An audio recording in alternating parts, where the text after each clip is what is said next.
So nice sir. எனக்கு என்னன்னா உங்ககிட்ட இது ஃபஸ்ட்டே கேட்கணும்னு இருந்தேன். இப்போ இந்த அவார்ட் ஷோவில் வந்துட்டு நான் கேட்டுக்கிறேன். தலை அப்படின்னு ஒரு நிக் நேம் தான் வச்சாங்க.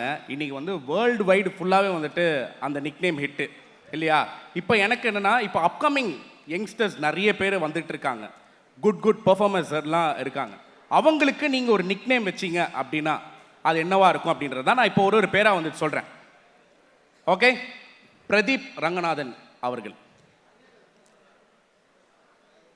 எனக்கு பழக்கம் இல்லாமல் நான் திடீர்னு பிரதீப் ரங்கநாதன் வேணா பட் ஒருத்தரை பழகிட்டு தான் வைக்க முடியும். ஆக்சுவலாக நான் அஜித் வந்து எப்போ எனக்கு பழக்கம்னா, ஆசை படத்துக்கு முன்னாடியே பழக்கம். ஒரு குட்டிக்கு ஒரு அப்போ ஒரு ஹேடு மூலயமா பழக்கம். அதுக்கப்புறம் ஆசை, அதுக்கப்புறம் வந்து பார்த்தோன்னா பார்க்க நிறைய படத்துக்கு அப்புறம் தான் தீனாவில் நெருங்கி ஒரு நட்பு, ஒரு செல்லம். அது சொல்ல முடியுது யாருக்கும் டக்குன்னு அது அமைஞ்சதுப்பா அவருக்கு.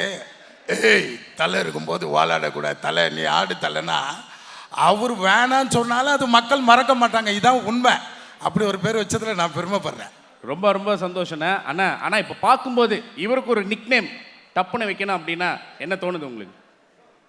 நல்ல இயக்குனர், நல்ல நடிகர், நல்ல மனிதன் சொல்லிடுவான். நல்ல மனிதர், நல்ல மனிதர்.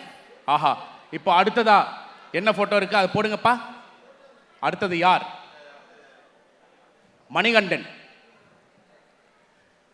இவரு சகலகலா வல்லவன்பா. அவருக்கு என்ன பேர் வைக்குது? என்ன வச்சாலும் பொருந்தோம். சின்னதா ஏதாச்சும் ஒரு பேர் வைக்கலாம்ல, குட்டி தலை அந்த மாதிரி. ஒண்ணுதான் தலைனா எல்லாரும் தலையா ஆயிட முடியாது. அப்போ இவருக்கு இல்லை சகலகலா வல்லவன். அது கமல் சார் பண்ண படம் பழைய பேருன்றதுல அது என்னைக்கும் பொருந்தக்கூடிய சகலகலா வல்லவனே வைப்போம். சகலகலா வல்லவன். ஆஹா.